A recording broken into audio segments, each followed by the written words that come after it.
How to rebuild trust after it's been broken. 1. Understand what broke before repairing anything. Name the damage.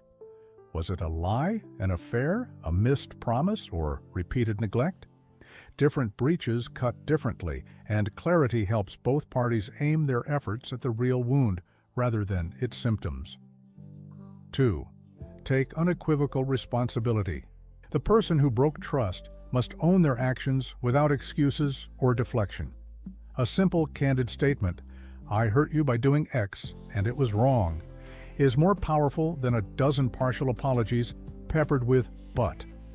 Responsibility is the first brick in the new foundation. 3. Offer a sincere, specific apology. A genuine apology includes 3 elements: acknowledgement of harm, expression of remorse, and a commitment to change.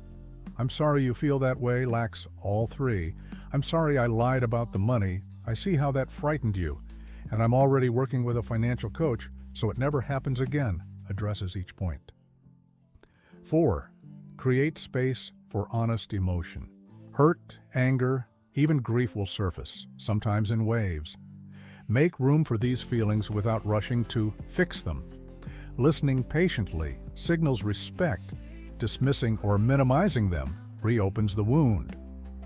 5. Practice radical transparency.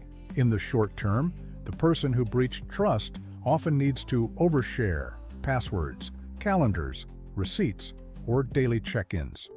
Whatever the situation demands. Transparency is not a permanent surveillance state, it's a temporary bridge that shows, through observable facts, that there is nothing more to hide.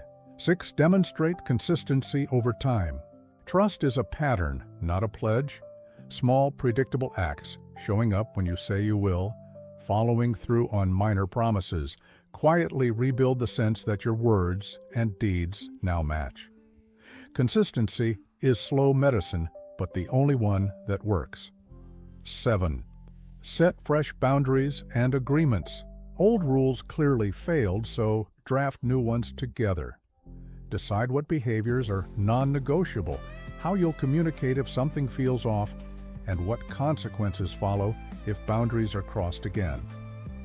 Writing them down can prevent future ambiguity. 8.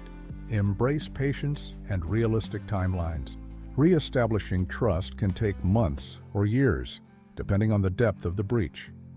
Expecting instant forgiveness often pressures the injured person and sabotages progress. Think marathon, not sprint. 9.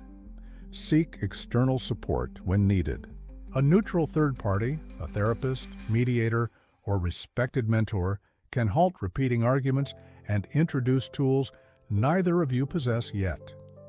Professional guidance is not an admission of failure, it's an investment in success. 10. Rebuild self-trust in parallel. Both parties must relearn to trust themselves, the offender to believe in their ability to change, the hurt partner to trust their own judgment and boundaries.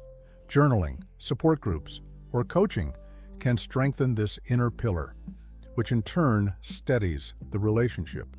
11. Celebrate milestones, however small. Marking progress, a month without secrecy, a difficult conversation handled calmly reinforces new behaviors.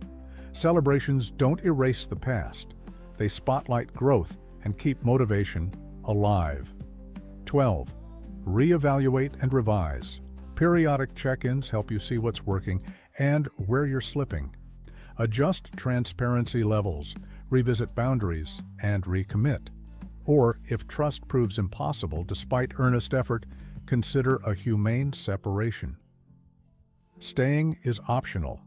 Healing is essential. Rebuilding trust is neither linear nor guaranteed, but genuine accountability, open communication, and patient consistency give it the best chance to thrive again.